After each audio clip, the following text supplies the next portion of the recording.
Welcome back all of you. तो उस topic को हम लोगों ने लेटेंट हीट पे खत्म किया छोड़ दिया था। अब लेटेंट हीट से चालू करते हैं। आज हमको पढ़ना है लेटेंट हीट। चलो जल्दी से शुरू करते हैं। देखो, जो मैटर होते हैं वो थ्री स्टेट्स में एग्जिस्ट करते हैं: सॉलिड, लिक्विड एंड गैस। हाँ, पता है कि दो स्टेट्स और होते हैं, प्लाज्मा स्टेट्स और बोस आइंस्टीन स्टेट, तो अभी उनकी हम बात नहीं करेंगे। तो जो थ्री स्टेट्स हैं, सॉलिड, लिक्विड एंड गैस, पहले हम उनकी बात करते हैं। तो इनमें एक टर्म आता है लेटेंट। और पहले मैं ये बता दूं कि लेटेंट का जो वर्ल्ड रूट होता है, यानी जो उसका वर्ल्ड मीनिंग होता है, वो होता है हिडन। तो अगर तुम जानना चाहो तो इसको हम हिडन हीट भी बोल सकते हैं। कौन सा हीट? Hidden heat.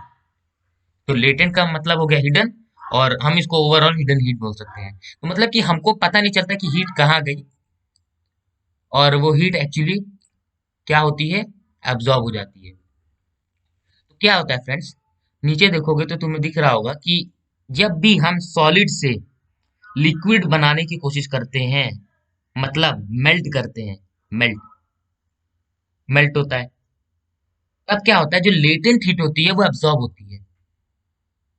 जैसे हम लिक्विड से गैस बनाने की कोशिश करते हैं, तब क्या होता है, लेटेंट हीट एब्जॉर्ब होती है। लिक्विड को बॉईल करेंगे तो एक्चुअली यहाँ पे हो क्या रहा है, पहले ये समझते हैं। हम क्या करते हैं, जब सॉलिड से हम लिक्विड की तरफ बनाते हैं, तो देखो हम कर क्या रहे हैं। इनके जो बीच में जो पार्टिकल्स हैं, मैं एक मिनट पार्टिकल भी बना देता हूँ।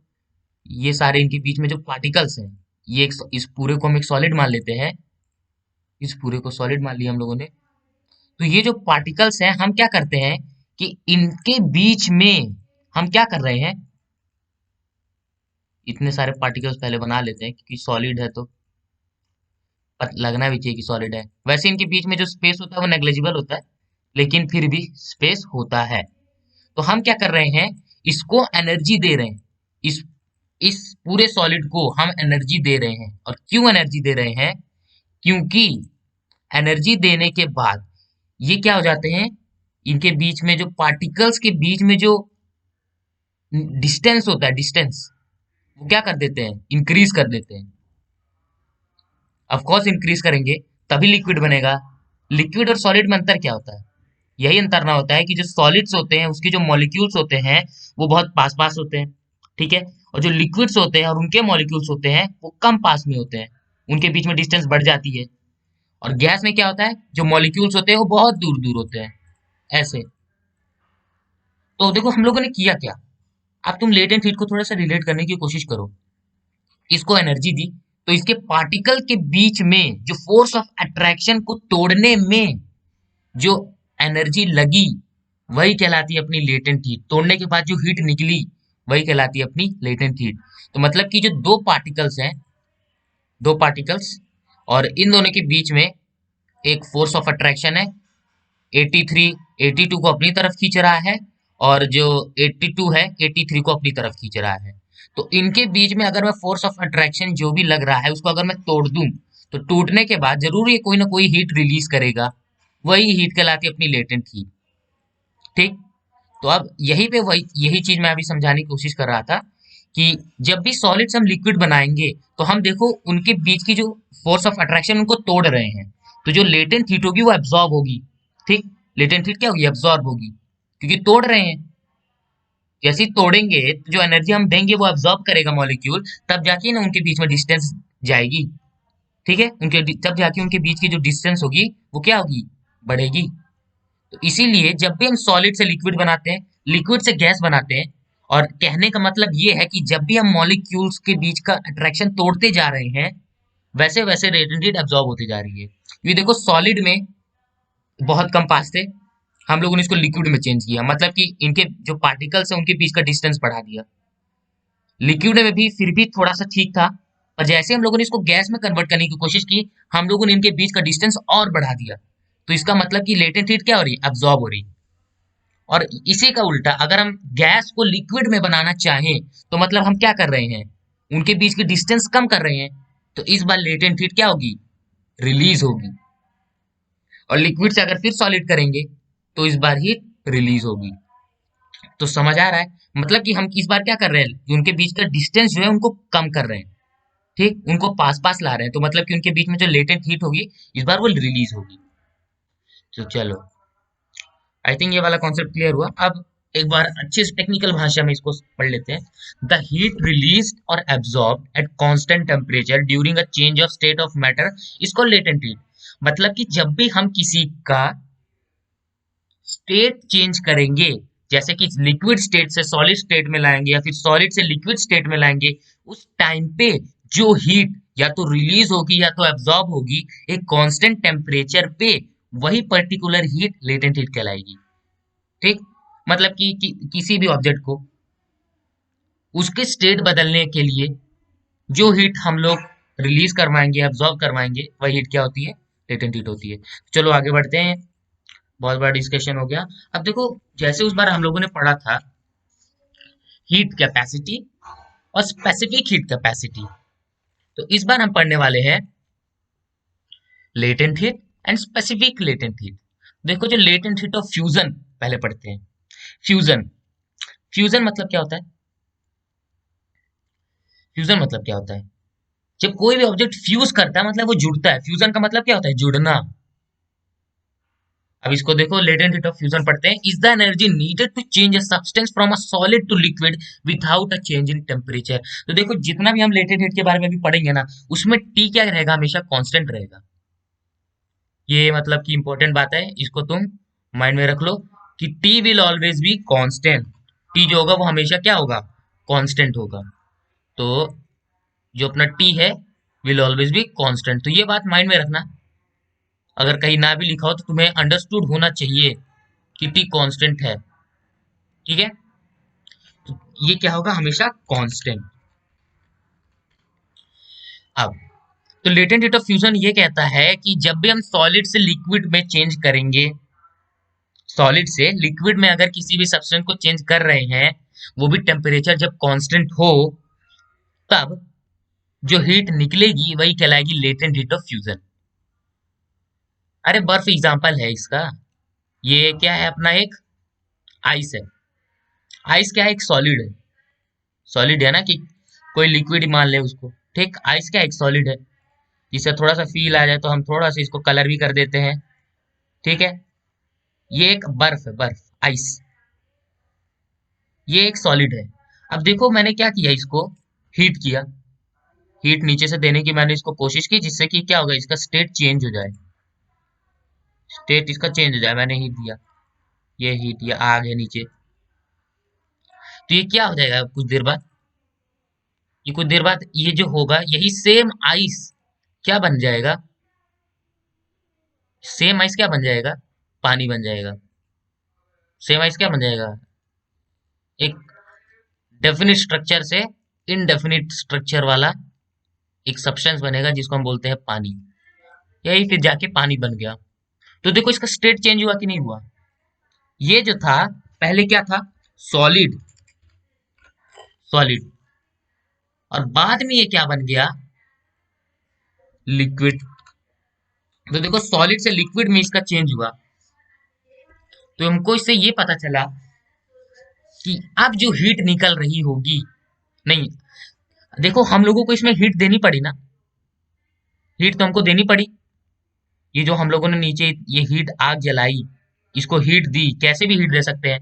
तो देखो, ये जो हम लोगों ने इसको हीट दी, इसको जो एनर्जी नीड थी कि ये सॉलिड से लिक्विड बन जाए, जितनी एनर्जी इसको चाहिए थी कि ये सॉलिड से लिक्विड में चेंज हो जाए, वो एनर्जी हम लोगों ने दी। और वही एनर्जी, वही हीट क्या कहलाएगी? Latent heat of fusion. क्या कहलाएगी? Latent heat of fusion. तो समझ आया? अगर हम लोग हीट ना भी देते तो भी वो आइस जो होता है वो अपने आप क्या हो जाता? पानी बन भी जाता, क्योंकि सराउंडिंग से उसको प्रॉपर हीट मिल जाती है। ठीक है, तो जितनी एनर्जी सॉलिड को लिक्विड स्टेट में बदलने के लिए चाहिए, वही एनर्जी क्या होती है? Latent heat of fusion. अब वैसे ही लेटेंट हीट ऑफ वेपोराइजेशन सबको पता है। वेपोराइजेशन मतलब क्या होता है? Liquid to gas. खत्म।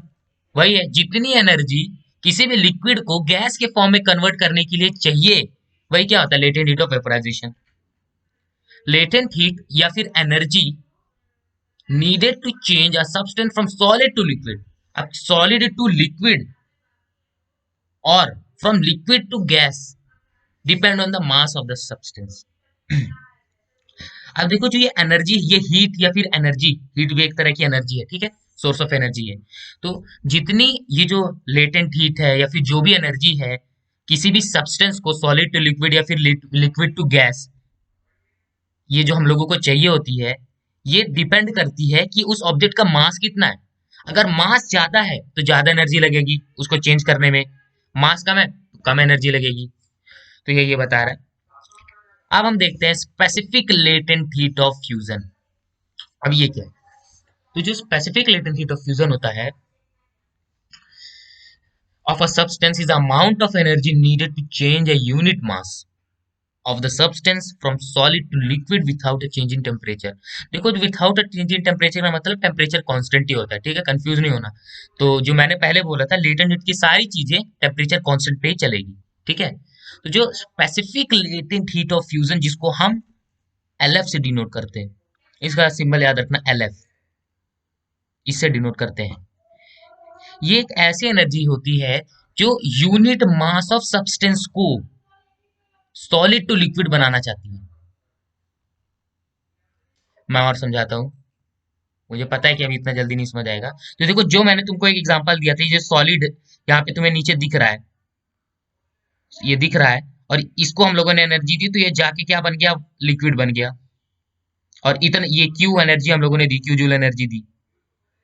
तो जैसे कि हीट कैपेसिटी हम लोगों ने पहले पढ़ा था, उसमें होता था कि अगर हम लोग सिर्फ हीट कैपेसिटी की बात करें तो उसमें यूनिट मास नहीं आता था, वो एक प्रॉपर्टी थी। वैसे भी जो लेटेंट हीट ऑफ फ्यूजन है ये एक प्रॉपर्टी है, लेकिन जैसे यहाँ पे स्पेसिफिक वर्ड लगा तो ये किसी पर्टिकुलर ऑब्जेक्ट की प्रॉपर्टी बन जाती है, ठीक है। जब मैं लेटेंट हीट की बात कर रहा था तो मैं सब ओवरऑल सबकी बात कर रहा था, उसमें सब कवर हो रहा था। मैंने बोला कि जितनी एनर्जी किसी भी ऑब्जेक्ट को सॉलिड से लिक्विड बनाने में लगेगी, सॉलिड से लिक्विड बनाने में लगेगी, वही हो जाएगी लेटेंट हीट या फिर एनर्जी, ठीक। लेकिन जैसे यहाँ पे स्पेसिफिक लग गया तो मेरा डेफिनेशन ही बदल गया। अब ये बोल रहा है कि यूनिट मास को यूनिट मास ऑफ सॉलिड को लिक्विड बनाने में जितनी एनर्जी लगेगी वो एनर्जी क्या हो जाएगी, वो एनर्जी क्या हो जाएगी, स्पेसिफिक लेटेंट हीट। तो जैसे स्पेसिफिक वर्ड आता है ना तो हम लोग मेनली उसको मास से डिवाइड करते हैं। तो ये बातें याद रखनी है। स्पेसिफिक वर्ड मतलब कि जिसके आगे आ गया, एक्स के आगे आया तो एक्स अपॉन एम उसका फॉर्मूला होता है। ये कॉमन बातें होती हैं। कभी कभी ऐसा होता है कि हमको कुछ चीज पता नहीं रहती, हम लोगों को एक चीज पता रहती है और उसको हमको स्पेसिफिक चीज पूछ ली जाती है, और वही स्पेसिफिक में हमको बस इतना ही करना रहता है कि हमको उसको मास से डिवाइड करना रहता है। तो अभी स्पेसिफिक जो वर्ड लगा है वो लेटेंट हीट ऑफ फ्यूजन के आगे लगा है। तो इसका जो भी फॉर्मूला अभी मैंने बताया नहीं है, अब इसका जो भी फॉर्मूला होगा उसको हम लोगों को क्या करना है, डिवाइड कर देना है। किससे, एम से, एम से डिवाइड कर देना है, क्योंकि अब ये पर यूनिट मास की बात आ गई। तो अगर मैं स्पेसिफिक लेटेंट हीट को और टेक्निकल डिफाइन करूं तो मतलब कि latent heat of fusion per unit mass is called specific latent heat of fusion. I think अब एकदम क्लियर हो गया होगा, ये पूरी फील वाली बातें थी। और जो नीचे जो डायग्राम है, जो नीचे डायग्राम है आई थिंक उसने थोड़ा सा वर्क तो किया ही होगा, ठीक है। चलो अब हम देखते हैं। तो देखो अब हम देखेंगे आगे इसका फॉर्मूला क्या होता है। तो देखो ये है इसका formula, L F by Q by M. मतलब जो लेटेंट हीट होता था वो होता ही क्या था, सिर्फ एनर्जी जितना दिया। लेकिन जो स्पेसिफिक लेटेंट हीट होगा, एनर्जी पर यूनिट मास कितना दिया, एनर्जी पर यूनिट मास कितना दिया। तो ये था इसका फॉर्मूला। और अगर मैं सिर्फ लेटेंट हीट ऑफ फ्यूजन की बात करता तो उसका फॉर्मूला सिर्फ इतना होता कि वो कितना एनर्जी तुमने दिया वही हो जाता लेटेंट हीट ऑफ फ्यूजन। मैंने इसके पहले तुम्हें बता दिया था, मैंने बोल के बताया था, वर्बली मैं बता रहा था मेन चीजें, ठीक। अब लेकिन यहाँ पे स्पेसिफिक वर्ड लग गया तो मतलब हमको तो क्या करना पड़ेगा, एम से डिवाइड करना पड़ेगा, क्योंकि पर यूनिट मास वाली बात आ जाती है।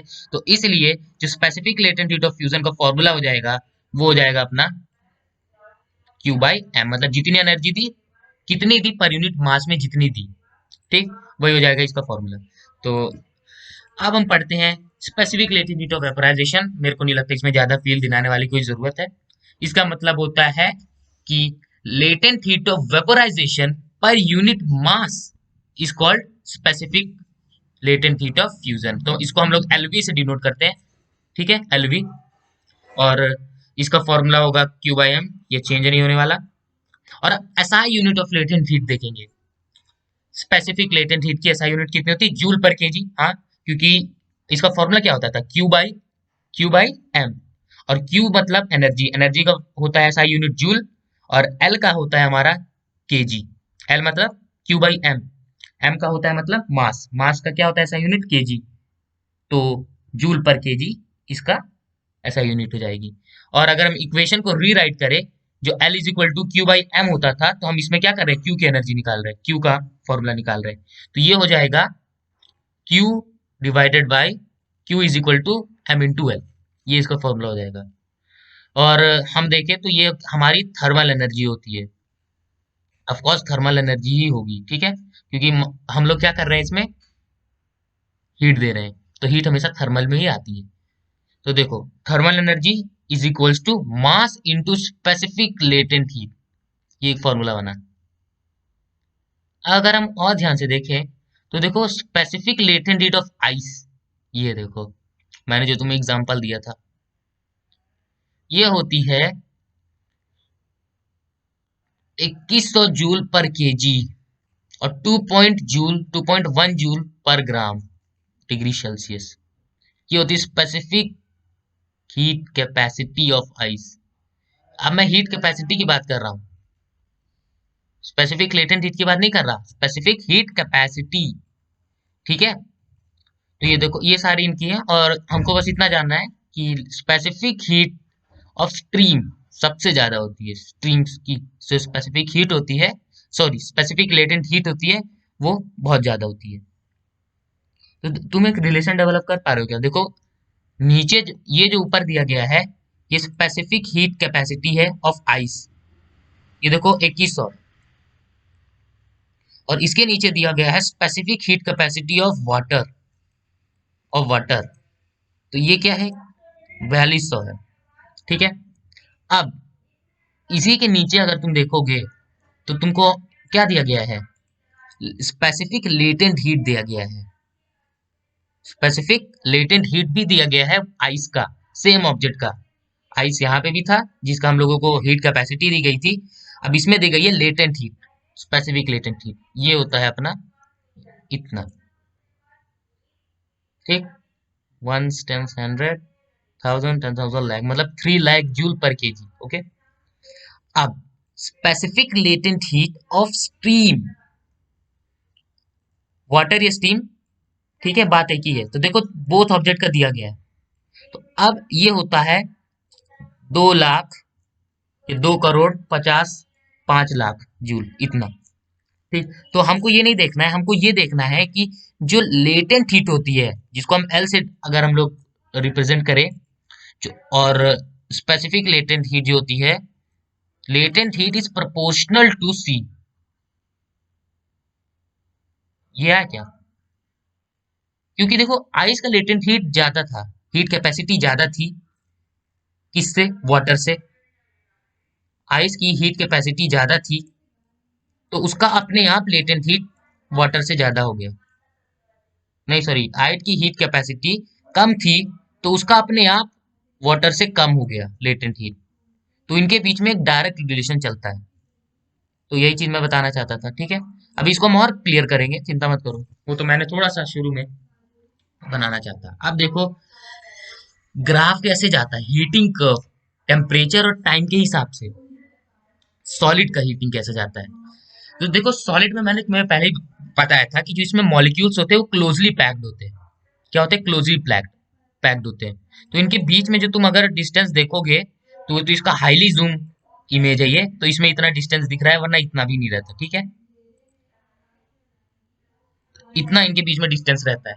और देखो जो काइनेटिक एनर्जी इनकी पार्टिकल्स की होती है, ये इंक्रीज कर जाती है, और ये बहुत जल्दी जल्दी जाने लगते हैं, इसीलिए जब हम लोग इसको हीट करते हैं तो इनका टेम्परेचर इंक्रीज हो जाता है, the temperature increases when heated.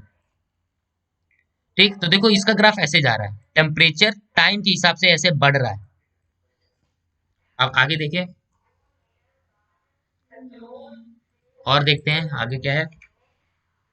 जैसे ही तुमने मेल्टिंग किया, सॉलिड को मेल्ट किया, तो क्या बनेगा, वाटर बनेगा, सॉलिड प्लस लिक्विड।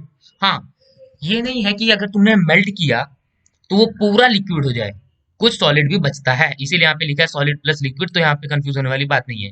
तो तुमने जैसे ही इसको हीट दी, तो देखो इनके बीच में जो बॉन्ड थी ना वो टूट गई, इनके बीच की जो बॉन्ड थी वो टूट गई, ये वाली बॉन्ड, ये देखो, ये पहले क्या होती थी, इससे जुड़ी होती थी ऐसे, लेकिन अब क्या हो गई, इनके बीच की ये बॉन्ड टूट गई, तो टूट के अब इस डायरेक्शन में जाने लगी, मतलब कि बॉन्ड ही टूट गई, ये बताना का मतलब था मेरा, डायरेक्शन में कहीं नहीं गई। तो इसलिए क्या हो गई, the heat energy is absorb to break the force of attraction between the particle, no change in temperature. तो इस बार क्या हुआ कि जब तुमने सॉलिड से इसको वो किया, हीट किया, तो तब इसका टेम्परेचर बढ़ा, लेकिन एक पर्टिकुलर पॉइंट बाद जब ये लिक्विड में चेंज होने लगा, उसके बाद से इसके टेम्परेचर में कोई चेंज नहीं आया, क्योंकि जो बाकी की एनर्जी तुम दे रहे थे वो इसके मॉलिक्यूल्स के बीच में जो फोर्स ऑफ अट्रैक्शन है उनको तोड़ने में लग गई। ठीक है, तो मतलब कि पहले मान लो कि इसका टेम्परेचर था, तो टेम्परेचर हो गया 80, 80, 80 हो गया टेम्परेचर, सॉलिड को तुमने हीट किया तो 80 डिग्री सेल्सियस इसका टेम्परेचर हो गया। लेकिन अब धीरे धीरे एक ऐसी कंडीशन आ गई 80 डिग्री टेम्परेचर के बाद, ऐसा होने लगा कि ये धीरे धीरे पानी में बदलने लगा, सॉलिड लिक्विड स्टेट में बदलने लगा। और जैसे लिक्विड स्टेट में बदलने लगा, तो अब क्या हो गया, तुम वापस जब इसकी टेम्परेचर नापोगे तो वह वो भी 80 डिग्री सेल्सियस ही होगा, अब नहीं बढ़ेगा, अब नहीं बढ़ेगा। पहले क्या था, बढ़ते जा रहा था, 1 2 3 ऐसे शुरू होते होते 80 तक पहुंच गया। तुम कभी भी नापो इस बीच के इंटरवल में, टेम्परेचर बढ़ता हुआ दिखेगा। लेकिन जैसे ये लिक्विड में चेंज होना शुरू हुआ, तब इसका टेम्परेचर तुम कभी भी नापो तो बढ़ते हुए नहीं दिखेगा, क्योंकि जो इसकी बाकी की जो हीट होगी ना, वो क्या हो जाएगी, जो मॉलिक्यूल्स के बीच में फोर्स ऑफ अट्रैक्शन है उनको तोड़ने में चली जाएगी। तो इस बार जो इनका ग्राफ बनेगा वो क्या बनेगा, इस बार जो इनका ग्राफ बनेगा वो कांस्टेंट होगा, ठीक, पैरेलल हो जाएगा टाइम के। तो टाइम तो बढ़ रहा है, लेकिन क्या है, इसकी जो हीट है, जो सॉरी जो इसका टेम्परेचर है वो कांस्टेंट है, इसीलिए इसके पैरेलल है टाइम के। मतलब टाइम बढ़ रहा है, पर जो इसका ये वाला पॉइंट है टेम्परेचर का, ये पॉइंट सेम है, इसी पॉइंट पे ही है, पर भले टाइम बढ़ रहा है। टाइम देखो यहाँ पे बढ़ रहा है, ये पॉइंट, ये पॉइंट, ये पॉइंट, यहाँ पे टाइम बढ़ रहा है, ठीक है ना, तो कंफ्यूज नहीं होना इसमें। अब देखते हैं दूसरा। अब सॉलिड प्लस लिक्विड आया, तो अब हम क्या करेंगे, धीरे एक बार ऐसा एक टाइम और ऐसा आएगा कि जब ये लिक्विड में चेंज हो जाएगा। अब जैसे ही लिक्विड में चेंज हुआ, लिक्विड में चेंज हो जाएगा मेल्ट करते करते, तो मेल्टिंग क्या हो जाएगी, कंप्लीट हो जाएगी। जब मेल्टिंग शुरू हुई, तो शुरू से लेकर के एंड तक, स्टार्टिंग से लेकर के एंड तक, ये मेल्टिंग बिगिन और मेल्टिंग कंप्लीट्स, इनके बीच में कोई भी टेम्परेचर चेंज नहीं आएगा। लेकिन जैसे ये पूरा पानी में बदल गया और मेल्टिंग कंप्लीट हुआ, तो वापस इसका टेम्परेचर राइज करना शुरू कर देगा। तो जो इसका वापस टेम्परेचर होगा वो राइज करेगा, टाइम भी बढ़ेगा और उसके रिस्पेक्ट में टेम्परेचर भी बढ़ेगा। कब तक बढ़ेगा वो हम अभी देखेंगे। और क्यों बढ़ जाता है, क्योंकि जो काइनेटिक एनर्जी होती है इनके पार्टिकल के बीच में वो बढ़ जाती है और तेजी से होने लगते हैं, इसलिए जो टेम्परेचर होता है वो बढ़ने लगता है, कीप्स राइजिंग। ओके, और अब हम देखेंगे कि कब तक बढ़ेगा। तब तक बढ़ेगा जब तक ये वापस गैस बनने में नहीं आ जाता, लिक्विड प्लस गैस। तो मतलब कि अब बॉइलिंग शुरू हो गई, अब वो उबलना शुरू हो गया। अब जैसे ही उबलना शुरू होगा, तो उबलने से लेकर के जब तक उबलना खत्म नहीं हो जाता, तब तक इसके बीच का जो टेम्परेचर है वो कांस्टेंट रहेगा, टाइम बढ़ते रहेगा, लेकिन जो टेम्परेचर का जो यहाँ पे पॉइंट था वो नहीं बढ़ेगा। टाइम भले बढ़ रहा है नीचे से, टाइम बढ़ रहा है, इसका जो पॉइंट है नीचे इस एक्सिस में वो बढ़ रहा है, लेकिन जो टेम्परेचर है वो कांस्टेंट रहेगा। कब तक कांस्टेंट रहेगा, जब तक, जब तक क्या, जब तक ये पूरी तरह से गैस में नहीं बन जाता। अब देखो कुछ देर बाद ये गैस में भी बनेगा, ये देखो। अब जैसे ही इसका बॉइलिंग खत्म हुआ, बॉइलिंग कंप्लीट्स, वैसे इसका ग्राफ फिर बढ़ने लगेगा गैस में, अब पार्टिकल फ्री टू मूव है, तो इस बार जो ग्राफ बनेगा वो और भी ज्यादा स्लोपी होगा, स्लोप इसकी और बढ़ जाएगी, क्योंकि अब जो पार्टिकल्स है वो बहुत ही ज्यादा फ्री है, तो इनके बीच में जो काइनेटिक एनर्जी होगी बहुत ज्यादा होगी। ये देख सकते हो इनके बीच में जो काइनेटिक एनर्जी बहुत ज्यादा होगी, इसलिए इनका टेम्परेचर बहुत ज्यादा बढ़ जाएगा। ठीक, अब ये फिर बढ़ता जाएगा और गायब हो जाएगा। ओके, तो ये था हमारा ग्राफ हीटिंग कर्व। वो जो मैंने तुम्हें बताया वो था हीटिंग कर्व। ये बात याद रखना, इसको नोट करना, तो हीटिंग कर्व के नाम से तुम्हें नोट करना है इसको, ये है हीटिंग कर्व। अब अगर हम कूल करते तो क्या प्रोसेस करते, अब हमको वो देखना है। तो चलो कूलिंग कर्व देखते हैं। और ये है अपना कूलिंग कर्व, इसको भी हम लोगों ने वैसे ही सेगमेंट में बांटा है।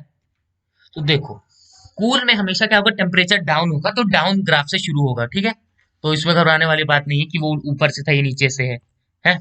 तो देखो, गैस जो है, और कूलिंग हमेशा गैस से शुरू होगी, क्योंकि सॉलिड को कूल करके तुमको कोई मतलब नहीं मिलेगा। तो जैसे तुमने गैस को कूल किया, जो तो काइनेटिक एनर्जी जो गैस के पार्टिकल शो कर रहे थे ना, वो क्या हो जाएंगी, लो हो जाएंगी, स्लो हो जाएगी काइनेटिक एनर्जी, और जो टेम्परेचर कूल होना शुरू हो जाएगा। और कब, जब तक टेम्परेचर घटना शुरू होगा, कब तक घटेगा, जब तक वो घट घट के क्या हो जाए, सॉलिड ना आ जाए, लिक्विड ना आ जाए, सॉरी। तो गैस प्लस लिक्विड, इस बीच में टेम्परेचर घटना बंद हो जाएगा, जब तक कि पूरे लिक्विड में चेंज नहीं हो जाता। और जैसे ही कंडेंसेशन कंप्लीट होता है, वैसे ही फिर वापस घटना शुरू हो जाएगा। ये देखो, कंडेंसेशन कंप्लीट हो जाएगा, लिक्विड बन जाएगा, फिर घटना शुरू हो जाएगा टेम्परेचर। और कब तक घटेगा, जब तक फ्रीजिंग शुरू नहीं हो जाती। ठीक, और जैसे ही फ्रीजिंग शुरू हो जाएगी, टेम्परेचर फिर कांस्टेंट हो जाएगा, और जैसे ही फ्रीजिंग कंप्लीट होगी, टेम्परेचर फिर घटने लगेगा, और वो पूरी तरह से सॉलिड बन जाएगा। तो ये था हमारा कूलिंग कर्व और हीटिंग कर्व, और इसका हम लोगों ने पूरा फील लिया, पूरा का पूरा फील लिया। अब मेरे को नहीं लगता कि कोई कर्व को इतना डिटेल में समझा पाता हूँ, ठीक है, समझाया होगा। तो मेरे को लगता है कर्व, ये तो कर्व मैंने तुमको पूरा कंप्लीट करा दिया होगा। अब इससे कोई भी क्वेश्चन आएगा तो I think you will solve it easily. Okay, an ice cream has a mass of 150 gram. If the specific latent heat of fusion of ice is 300 joule, find the heat required to melt the ice. So I don't think that you are not able to solve these questions. मुझे नहीं लगता कि तुम ये question नहीं कर पाओगे। I think you can do it easily. ठीक है, तो ये लेटेंट हीट का फॉर्मूला बेस्ड डायरेक्ट क्वेश्चंस हैं, और ये जो नीचे क्वेश्चन है कुछ ट्रिकी होंगे, कुछ मिलेंगे तुम्हें ट्रिकी, इनको नोट करके तुम्हें करना है। अब जैसे कि कुछ क्वेश्चंस है जो मैं करूंगा, ऐसी बात नहीं है, वो वाले क्वेश्चंस मैंने इसलिए नहीं किए क्योंकि फिर उनमें बहुत सारे न्यूमेरिकल्स हैं, तो वो तो तुम्हें करने चाहिए, और बाकी जो कॉन्सेप्ट बेस्ड है वो मैं करूंगा। ठीक है, जो डायग्राम शो कर रहा है कि कैसे जो एटम होते हैं वो रीअरेंज करते हैं जैसे ही स्टेट चेंज होता है। तो देखो, पहले कितने फ्रीली थे पार्टिकल्स, पार्टिकल पहले कितने फ्री थे, और धीरे धीरे उन्होंने क्या किया, अपना स्टेट ही चेंज किया। ये देखो, इतने दूर दूर पार्टिकल थे, कितना बीच का उनका डिस्टेंस था, लेकिन जैसे ये सॉलिड में बदलने लगे तो क्या हो गया, इनके पार्टिकल के बीच का डिस्टेंस भी क्या हो गया, घट गया। ठीक है, तो अब देखते हैं क्वेश्चन क्या बोल रहा है। तो देखो कौन से स्टेट में जा रहा है, देखो यहाँ पे गैस, मतलब कि जो गैस के पार्टिकल्स की तरह इनका बिहेवियर लग रहा है ना, क्योंकि जो पार्टिकल्स के बीच का डिस्टेंस है वो बहुत ही ज्यादा है, और उसके बाद जो पार्टिकल के बीच का डिस्टेंस है वो क्या हो गया, कम हो गया। तो of course gas to liquid कर रहे हैं। ठीक है, गैस टू लिक्विड एक ऑप्शन है, अगर गैस टू सॉलिड होता तो हम उसे भी करते, और लिक्विड टू गैस तो हो नहीं सकता, लिक्विड टू सॉलिड हो नहीं सकता, सॉलिड टू लिक्विड तो हो ही नहीं सकता। तो gas to liquid perfect option है, अगर यहाँ पे गैस टू सॉलिड होता तो हम उसे करते। ठीक है, using an electric kettle 100 gram of water at 300 degree Celsius is converted into steam. ठीक है, 100 ग्राम पानी को हम लोगों ने क्या किया, गर्म करना शुरू किया, और टेम्परेचर दिया उसको 100 डिग्री सेल्सियस, और वो स्टीम में परिवर्तित हो गया, स्टीम में। और 100 डिग्री सेल्सियस में, वो भी 300 सेकंड में। तो स्पेसिफिक लेटेंट हीट इज इतना। तो तुम्हें बताना है कि एवरेज इलेक्ट्रिकल पावर यूज्ड कितना होगा। तो बहुत ही आसान क्वेश्चन है। अब इसको मैं सॉल्व नहीं करूंगा, मैं आंसर बता देता हूँ, इसका आंसर बी है। तो जिन्होंने सॉल्व किया होगा वो क्या करेंगे, अपना आंसर मैच करेंगे। अगर नहीं बनता तो फिर कमेंट करो, आराम से करेंगे हम लोग, क्योंकि इसको चैप्टर को थोड़ा जल्दी हमको खत्म करना है, और अब ये बहुत बड़ा स्लाइड है, अभी बहुत चीजें हैं इसमें, इसलिए हम थोड़ा तेजी से चल रहे हैं। अब when ice melt to become water, जब आइस मेल्ट होती है पानी बनने के लिए, which force must be overcome. Ice को जब तुम वाटर बना रहे हो, मतलब सॉलिड से तुम लिक्विड चेंज कर रहे हो, तो विच force must be overcome. Attraction between electron and nucleus, attraction between atom in a molecule, the attraction between molecules, the force of gravity, नहीं sorry, the force between molecules. तो देखो, the force between molecules, C answer होगा इसका। I think ये सबको बनता है, मेरे को नहीं लगता कि किसी को ना बनता होगा। The energy required to change liquid water into water vapour, liquid water को मतलब लिक्विड टू गैस, ऐसे हमको देखना है, ठीक है, टर्म्स में नहीं जाना है, इतना देखना है लिक्विड वाटर मतलब लिक्विड टू गैस चेंज कर रहा है, वो भी सेम टेम्परेचर तो रहेगा ही, वही होता है लेटेंट हीट ऑफ वेपोराइजेशन। अब what does this energy do, अब ये एनर्जी करती क्या है। ऑफ कोर्स मॉलिक्यूल्स को क्या करती है, क्या पहले देखते हैं कि वाटर टू गैस में चेंज कर रही है, और वाटर टू गैस में मतलब कि ये क्या कर रही है, उनके बीच का फोर्स ऑफ अट्रैक्शन को तोड़ रही है, उनके बीच जो मॉलिक्यूल्स है उनके बीच के डिस्टेंस को बढ़ा रही है, तब जाके ना वाटर से गैस बनेगा। तो अब देखो ढूंढो कहाँ लिखा है, increase the average separation of water molecules, गलत। Increase the average speed of molecules, गलत। Raises the temperature of the air, गलत। Splits the water molecule into separate atom, hmm and the answer is increases the average separation of the water molecules, increases the average separation of water molecule। तो average world पे नहीं जाना है, हमको ये देखना है कि जो वाटर मॉलिक्यूल्स है क्या करता है, उनको को सेपरेट कर रहा है, इन सब जो उनके बीच में डिस्टेंस है, जो उनके बीच का सेपरेशन उनको बढ़ा रहा है। तो इनडायरेक्टली ये वही बोल रहा था, ठीक है, मैंने जल्दीबाजी में गलत बोल दिया था, ओके। अब बाकी ये रहे क्वेश्चंस, तो इसका भी आंसर बता देता हूँ, करके पॉज करके नोट कर लेना और आंसर मैच कर लेना।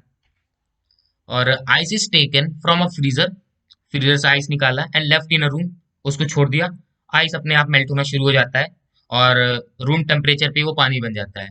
तो which energy transfers take place, तब कौन सी एनर्जी ट्रांसफर हो रही है।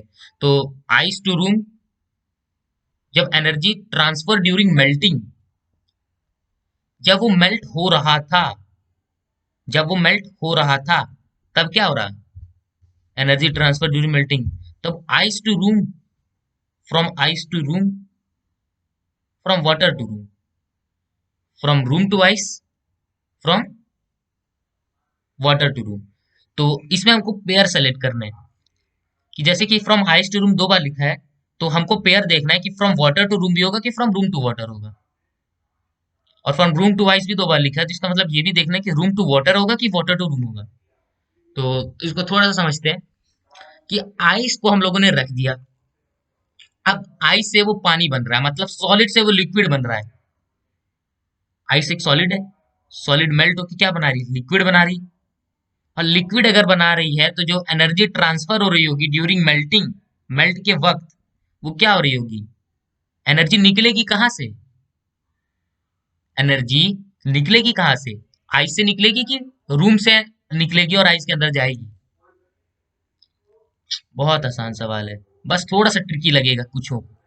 ये आइस है, आइस, ये इनडायरेक्टली ये बोल रहा है, और रूम भी बना देते हैं, ये है रूम, ये है रूम, ऐसे ही टेबल पे रखा है ये कहीं।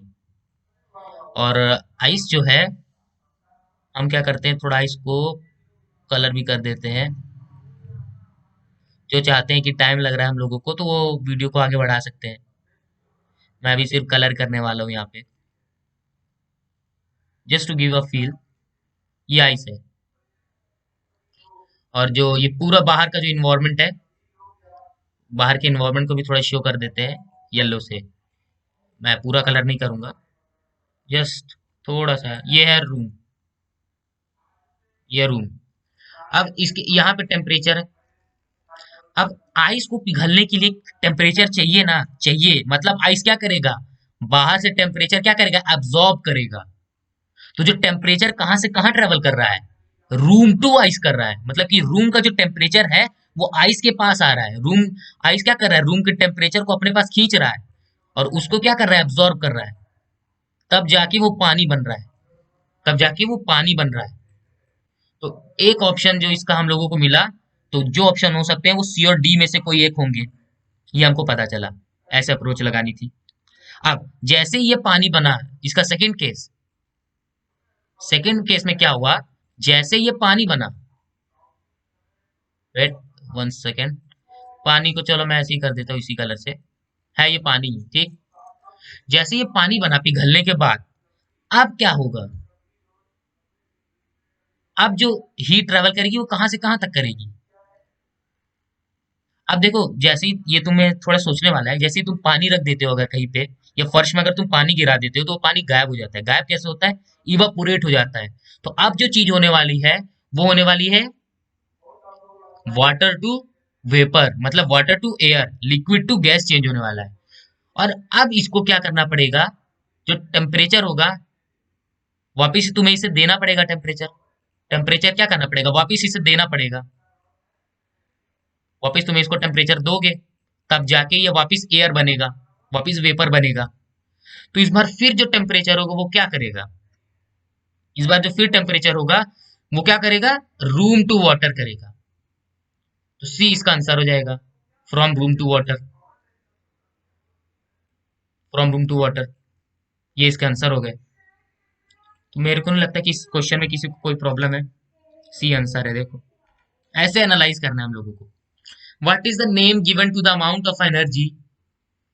amount of energy needed to turn 1 kg of water at 100 degree Celsius into steam at 100 degree Celsius, into steam at 100 degree Celsius। उस एनर्जी का नाम बताना है हम लोगों को, जो एनर्जी 1 किलो पानी को 100 डिग्री सेल्सियस में 100 डिग्री का स्टीम बना देगी। तो देखो हीट कैपेसिटी और लेटेंट हीट, स्पेसिफिक हीट, तो देखो जैसे यहाँ पे क्या हो गया, 1 kg दे दिया ना, तो मतलब स्पेसिफिक है। हाँ भाई स्पेसिफिक है, स्पेसिफिक हीट होगी, स्पेसिफिक हीट कैपेसिटी होगी, या फिर स्पेसिफिक लेटेंट हीट होगी। तो भाई अब सी और डी में ही हमको चूज करना है। अब जो हीट कैपेसिटी है वो क्या कर, हीट कैपेसिटी का जो मतलब होता है वो होता है कि पर यूनिट मास कितना टेम्परेचर रेस करेगा, कितना टेम्परेचर रेस करेगा। और लेटेंट हीट क्या होती है कि पर यूनिट मास कितने एनर्जी देनी पड़ेगी।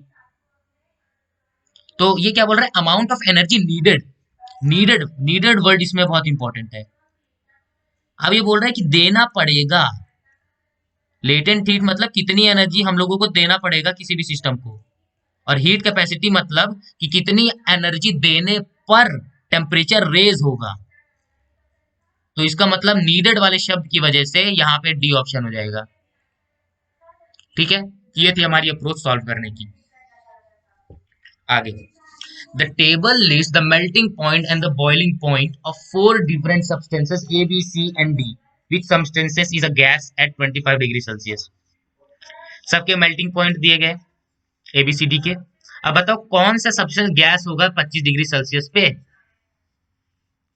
बॉइलिंग मेल्टिंग पॉइंट पर डिग्री सेल्सियस, बॉइलिंग पॉइंट पर डिग्री सेल्सियस दिया है। अब 25 डिग्री सेल्सियस पे कौन गैस हो जाएगा, मेल्ट किसी भी ऑब्जेक्ट, जैसे कि ए दिया है, ए को अगर हमको मेल्ट करना है तो -219 डिग्री सेल्सियस देना पड़ेगा, और अगर बॉईल करना है तो -180 डिग्री सेल्सियस देना पड़ेगा। बी को अगर हम लोगों को मेल्ट करना है तो -7 डिग्री सेल्सियस देना पड़ेगा, मतलब कि देना नहीं पड़ेगा।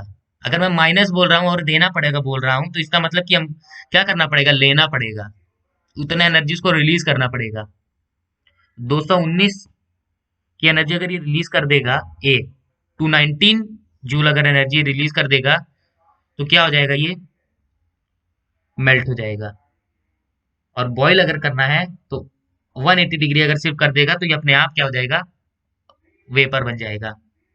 मेल्ट करेगा तो लिक्विड बनेगा, बॉईल करेगा तो वेपर बनेगा, ये भी एक कॉन्सेप्ट याद रखना। तो इसमें जो अप्रोच हम लोग लगा रहे हैं वो कैसे लगा रहे हैं, मेल्टिंग और बॉइलिंग पॉइंट का पहले फील लेके हम लोगों को इसको करना पड़ेगा।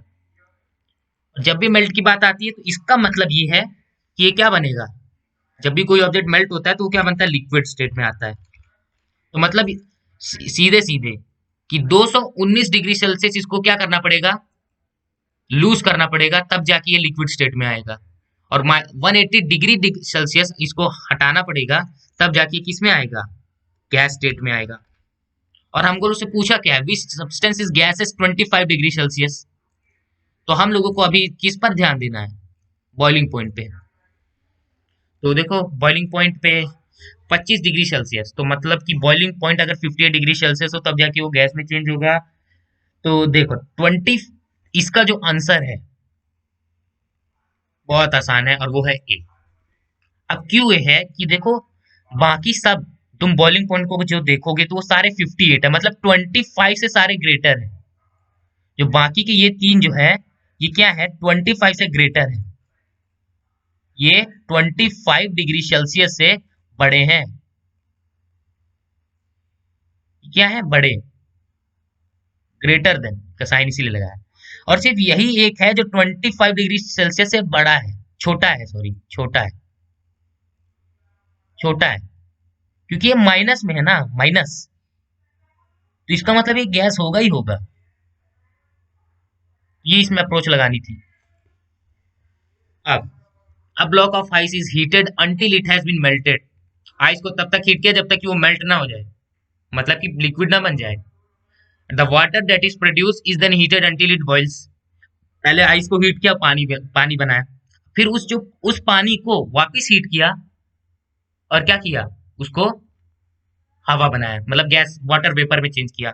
विच line in the table states what happened to the temperature of the ice while it is melting and to the temperature of water while it is boiling. तो देखो जब भी तुमने आइस को मेल्ट किया तो उसका जो टेम्परेचर क्या होगा, इंक्रीज होगा कि सेम होगा।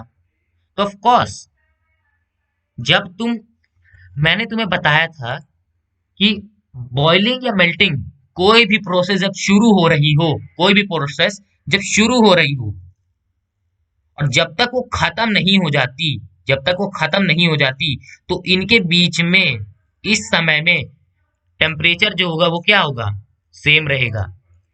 इसके खत्म होने के बाद टेम्परेचर में जो चेंज आएगा आएगा, ठीक।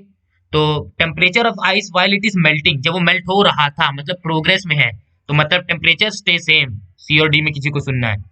अब the temperature of water while it is boiling, अभी भी कोई प्रोसेस चल रहा है तो वापिस स्टे सेम, तो इसका आंसर होगा डी। बहुत आसान सा क्वेश्चन था, डी। बस फील लेना था हम लोगों को, है ना।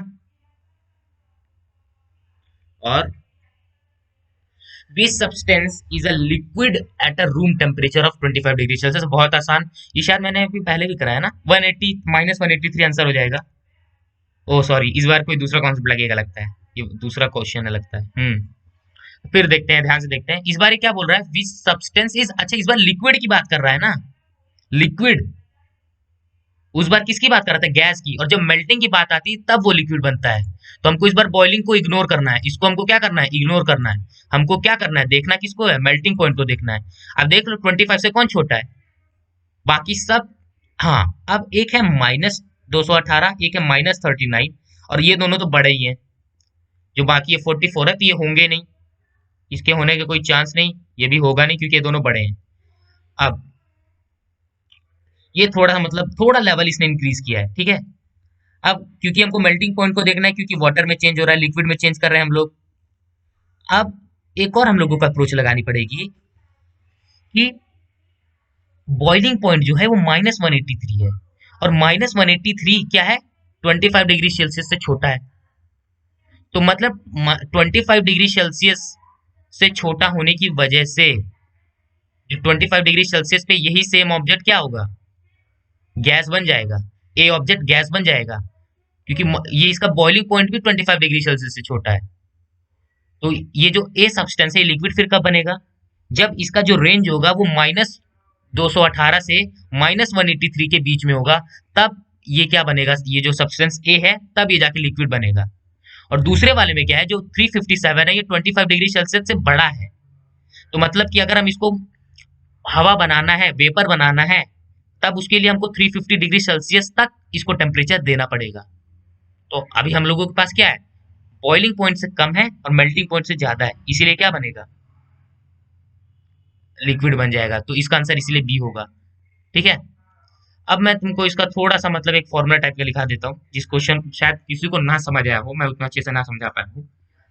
तो देखो, कोई भी ऑब्जेक्ट अगर तुमसे पूछे कि एक पर्टिकुलर टेम्परेचर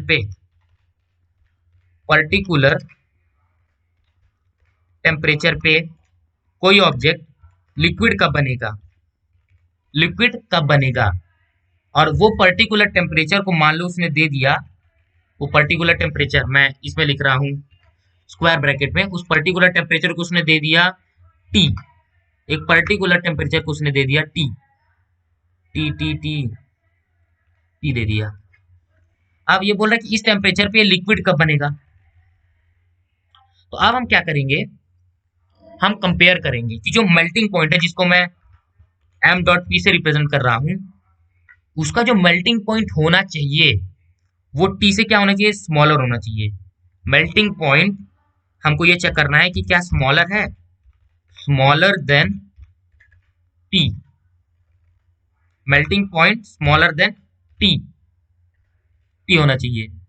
और साथ ही साथ ये भी चेक करना है कि जो उसका बॉइलिंग पॉइंट है, जिसको मैं बीपी से रिप्रेजेंट कर रहा हूं, वो क्या होना चाहिए, greater than greater than greater than T होना चाहिए, ग्रेटर देन टी होना चाहिए।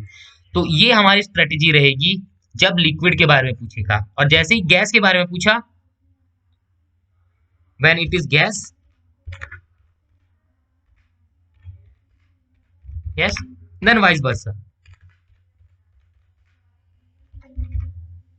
वाइस वर्सा का मतलब कि रिवर्स इज ऑल्सो ट्रू। अगर यहाँ पे लिक्विड गैस आ जाता है तो मेल्टिंग पॉइंट जो टी होना चाहिए वो बड़ा होना चाहिए, और जो बॉइलिंग पॉइंट होना चाहिए वो टी से छोटा होना चाहिए।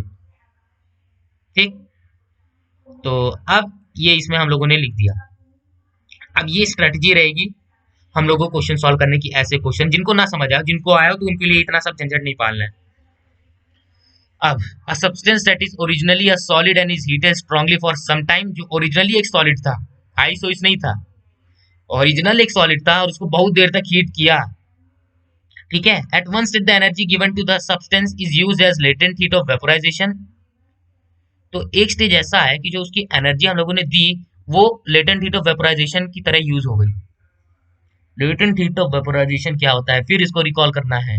लेटेंट हीट ऑफ वेपोराइजेशन का मतलब होता है कि सॉलिड टू लिक्विड चेंज करने के लिए कितनी एनर्जी लगती है। तो अब जैसे ही लेटेंट हीट ऑफ वेपोराइजेशन होने लगा, तो at this stage what change does the energy cause,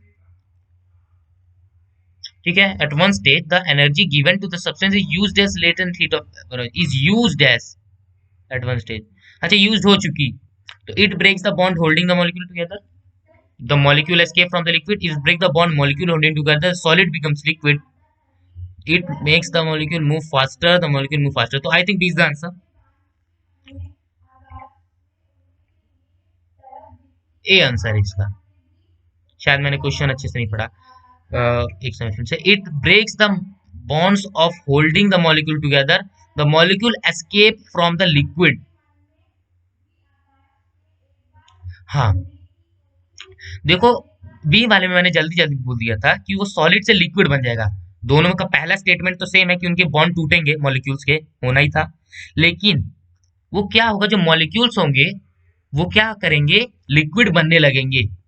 okay, ये नहीं होगा कि सॉलिड पूरी तरह लिक्विड से चेंज हो जाएगा। मैंने तुम्हें पहले भी बताया था कि जब हम ऐसा करते हैं, हीट देते हैं, तो वो डायरेक्टली सॉलिड से लिक्विड नहीं होता। पहले थोड़ा थोड़ा सॉलिड बचता है, थोड़ा थोड़ा लिक्विड बचता है, फिर धीरे धीरे वो जो थोड़ा सा सॉलिड है वो भी धीरे धीरे लिक्विड बनते रहता है। एक साथ ऐसा नहीं होता कि डायरेक्ट सॉलिड से लिक्विड हो जाए। तो इसलिए इसका आंसर होगा ए, ठीक है। अब देखते हैं मेल्टिंग, बॉइलिंग एंड इवापोरेशन, ये पढ़ते हैं। और ये बहुत ही आसान है, मेरे को नहीं लगता कि पढ़ाने की कोई बात है, पर फिर भी चलो करते हैं। क्या है कि इवापोरेशन क्या होता है, जब लिक्विड टू गैस चेंज करते हैं। जैसे लिक्विड में हम लोगों ने टेम्परेचर बढ़ाया, बॉईल किया, तो अपने आप वो गैस बन जाता है। और इसी लिक्विड को अगर हम टेम्परेचर घटा दें तो ये वापस सॉलिड बन जाता है। और इसी गैस को अगर हम कूल कर दे, कंडेंस कर दे, मतलब इसमें अगर टेम्परेचर घटा दें तो ये वापस लिक्विड बन जाता है। और इसी सॉलिड को सब्लिमेशन जिसे हम कहते हैं, तो ये सॉलिड वापस गैस बन जाता है। अगर हम गैस की एनर्जी ले लें तो ये पूरी सॉलिड भी बन जाता है। बस इतना ही था इसका मेल्टिंग, बॉइलिंग एंड इवापोरेशन में। अब मेल्टिंग एंड फ्रीजिंग देखते हैं। देखो, मेल्टिंग एक ऐसी प्रोसेस होती है जहां पे एनर्जी हम लोग सप्लाई करते हैं किसी की स्टेट को बदलने के लिए, मतलब solid state to liquid state में विदाउट चेंजिंग टेम्परेचर। अगर एनर्जी सप्लाई करोगे तो वो मेल्टिंग है। और क्यों करते हैं? Liquid to solid to liquid state में कन्वर्ट करने के लिए। और the temperature, this temperature is called melting point. और जो हम लोगों ने टेम्परेचर इसमें चेंज किया, जो हम लोगों ने एनर्जी दे के उसका टेम्परेचर चेंज किया, वही टेम्परेचर क्या कहलाता है? उसका मेल्टिंग पॉइंट कहलाता है किसी भी सब्सटेंस का। और किसी प्योर सब्सटेंस के लिए जो मेल्टिंग होता है वो डेफिनेट टेम्परेचर पे होता है। और एनर्जी जो एब्जॉर्ब हो जाती है बिना किसी टेम्परेचर की चेंज के, वो कहलाती है लेटेंट हीट ऑफ फ्यूजन, जो मेल्टिंग की बात करती है। अब the reverse process of changing from liquid to solid is called freezing. अब उसी का रिवर्स प्रोसेस, हम पहले क्या कर रहे थे? सॉलिड टू लिक्विड चेंज कर रहे थे। अब हम अगर लिक्विड टू सॉलिड चेंज करेंगे तो वो कहलाएगी फ्रीजिंग। और जो प्योर सब्सटेंस होता है वो भी एक फिक्स पॉइंट पे क्या होता है? फ्रीज होता है। मतलब a pure substance will freeze at the temperature equal to its melting point. और जैसे ही उसके मेल्टिंग पॉइंट के इक्वल तुमने टेम्परेचर दिया, वो फ्रीज होना शुरू हो जाता है। और लिक्विड का फ्रीज करता है जब उसका latent heat of fusion release कर दो तुम। लेटेंट हीट ऑफ फ्यूजन तुम उसका रिलीज कर दो बिना किसी टेम्परेचर की चेंज के, तो लिक्विड फ्रीज होने लगेगा। अब ये रहे मेल्टिंग पॉइंट इन सबके। आइस का मेल्टिंग पॉइंट होता है 0 डिग्री सेल्सियस, गोल्ड का इतना, कॉपर का इतना, ग्लास का इतना, आयरन का इतना, और मरकुरी का -39। मतलब मरकुरी तो फिर भाई, मरकुरी को फ्रीज करने के लिए तो फिर हो गया, है ना। चलो, बॉइलिंग एंड कंडेंसेशन पढ़ते हैं। बॉइलिंग एक ऐसी प्रोसेस होती है जहाँ पे एनर्जी सप्लाई करते हैं हम लोग, जिसमें जो सब्सटेंस का स्टेट हो वो चेंज हो जाए, लिक्विड से गैसियस में हो जाए एक कांस्टेंट टेम्परेचर पे। इसको याद रखना है। और जो टेम्परेचर जो चेंज होता है वो होता है उसका बॉइलिंग पॉइंट। और किसी भी प्योर सब्सटेंस के लिए जो बॉइलिंग पॉइंट होती है वो एक डेफिनेट टेम्परेचर पे अकर करती है। और जो एनर्जी गेन करता है बिना किसी टेम्परेचर के राइज होने पर, जब हम लिक्विड को बॉईल करेंगे, और जो एनर्जी गेन करेगा, लिक्विड जो एनर्जी गेन करेगा बिना किसी टेम्परेचर के राइज होने पर, वही गेनिंग ऑफ एनर्जी कहलाती है लेटेंट हीट ऑफ वेपराइजेशन। ये सब पढ़ चुके, इसलिए मैं बहुत जल्दी जल्दी कर रहा हूँ, ठीक। अभी देखो, यही मैंने ग्राफ तुम्हें समझाया था, एकदम सेम टू सेम ग्राफ है कि नहीं? Heat at temperature of H2O। इस बार ये पानी का ले लिया है, सॉलिड, लिक्विड, गैस, वही सेम चीजें समझाई है इसने, समझ सकते हो इसको। अब देखो, the reverse process of changing of gas to a liquid is called condensation. हाँ, कंडेंसेशन पता है भाई। पानी को फ्रीजर में रखते हो तो बर्फ बन जाता है, वही कंडेंसेशन ही तो है, लिक्विड टू सॉलिड हो गया। अब the gaseous state will condense at the same temperature known as condensation point. और अगर वही सेम सब्सटेंस अगर अपने गैसियस स्टेट में हो और उसको तुम सेम टेम्परेचर दो, तो वही क्या कहलाता है? कंडेंसेशन पॉइंट कहलाता है। और जब स्ट्रीम कंडेंस होता है तो वो क्या करता है? लेटेंट हीट ऑफ वेपराइजेशन को रिलीज करता है। अब इवापोरेशन एंड बॉइलिंग पढ़ते हैं। बॉइलिंग और इवापोरेशन ये दोनों क्या करते हैं? चेंज इन स्टेट का काम करते हैं फ्रॉम लिक्विड टू गैस। अगर तुम बॉइल करोगे तो भी वो लिक्विड टू गैस चेंज होगा, इवापोरेट करोगे तो भी वो लिक्विड टू गैस चेंज होगा। पर इवापोरेशन और बॉइलिंग में फिर डिफरेंस क्या रहा? हम दोनों को सेम क्यों नहीं बोल देते? क्योंकि जो इवापोरेशन होता है वो एक सरफेस फिनोमिना होता है। सरफेस, सरफेस, ये थोड़ा सा समझाने लायक है, इस बार मैं थोड़ा सा दिमाग जाता हूँ। अब देखो, ये एक सरफेस फिनोमिना है, ये पानी है, ये इतना एक मैं एक थोड़ा सा बॉक्स बना लेता हूँ, इतना पानी है। तो अब तुम इसमें जो भी हीट दोगे तो ये वेपर के फॉर्म में तभी रिलीज होगी, ये हीट, ये वेपर के फॉर्म में तभी रिलीज होगी जब तुम इसके सरफेस पे हीट दोगे, सिर्फ इसके सरफेस पे। तो मतलब कि जो भी तुम हीट दे रहे हो इस येलो लाइन पे ही दे रहे हो, इस येलो लाइन पे दे रहे हो, ये कहलाता है इवापोरेशन। इसके सरफेस पे हीट दे के सरफेस को ही तुम इवापोरेट करा रहे हो। और बॉइलिंग क्या कराता है? जब तुम नीचे से हीट दे रहे हो, नीचे से गर्म हो रहा है, नीचे से गर्म हो रहा है, हीट ऊपर की तरफ जा रहा है, और पूरा फिर लिक्विड अपने आप पानी बन रहा है, मतलब गैस बनते जा रहा है, तो ये कहलाता है अपना बॉइलिंग। तो यही इसके बीच में डिफरेंस है, अभी हम और अच्छे से समझेंगे। और liquid boils at different temperature, liquid एक डिफरेंट टेम्परेचर पे बॉइल होता है, वेयर एज इवापोरेशन किसी भी टेम्परेचर पे हो जाता है। और the evaporation takes place only from the expose surface. मैंने बोला था एक सरफेस फिनोमिना है। और जो बॉइलिंग होता है थ्रू आउट द बॉडी, देखो जो मैंने तुम्हें पहले बताया ये वही चीज है। देखो बॉईल कर रहा है तो नीचे से बॉईल हो रहा है, और जो इवापोरेशन हो रहा है उस ऊपर से हो रहा है, एक सरफेस से हो रहा है। और जो बॉइलिंग है वो बहुत क्विक होता है, बबल्स आते हैं, और एक ही टेम्परेचर पे, डिफरेंट टेम्परेचर पे बॉईल कर सकते हैं हम लोग। और उसके लिए सोर्स ऑफ एनर्जी चाहिए। इवापोरेशन होता है वो बहुत स्लो होता है, हम लोगों को नथिंग विजिबल हैपन्स, हम देख नहीं पाते उसको, बल्कि हम लोग बॉइलिंग में देख पाते थे कि बबल उठ रहे हैं और ऊपर से गैस हो रहा है, ठीक है, गैस जा रही है। ये एक Surf only occurs from surface only, मतलब एक सरफेस फिनोमिना है। अगर किसी भी टेम्परेचर पे ये इवापोरेशन हो जाता है, और एनर्जी क्या होती है अपने आप हमको सप्लाई नहीं करनी पड़ती, सराउंडिंग दे देती है। अब हम देखते हैं similarity between boiling and evaporation.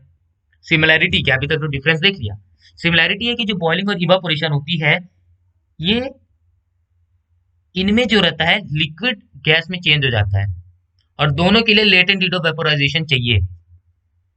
चाहे तुम किसी भी लिक्विड का बॉइलिंग करो चाहे इवापोरेशन करो, दोनों में लिक्विड क्या होता है, गैस स्टेट में चेंज हो जाता है। ये एक पहला सिमिलैरिटी। दूसरा, दोनों के लिए लेटेंट हीट ऑफ वेपोराइजेशन चाहिए। और जब इवापोरेशन करते हैं तो जो एनर्जी एब्जॉर्ब होती है, एनर्जी हमको चाहिए होती है कि इन्वायरमेंट से हम लोग एब्जॉर्ब करें, तो वो कूल करती है। जहां पे इवापोरेशन होगा वहां पे कूलिंग भी होगा, ठीक है। अब इवापोरेशन को कौन सा फैक्टर अफेक्ट कर रहा है, बहुत आसान है, क्योंकि एक सरफेस फिनोमिना, जितना सरफेस एरिया बड़ा होगा उतना ज्यादा इवापोरेशन होगा। पहले टेम्परेचर देखते हैं, नॉर्मल, ये नॉर्मल सी बातें हैं, ठीक है फ्रेंड्स। तो चलो ये factors affecting the rate of evaporisation हम बाद में करते हैं, और अगले लेक्चर में हम लोग यही से स्टार्ट करेंगे, और अगले लेक्चर में हम इसको खत्म कर देंगे। Thank you friends.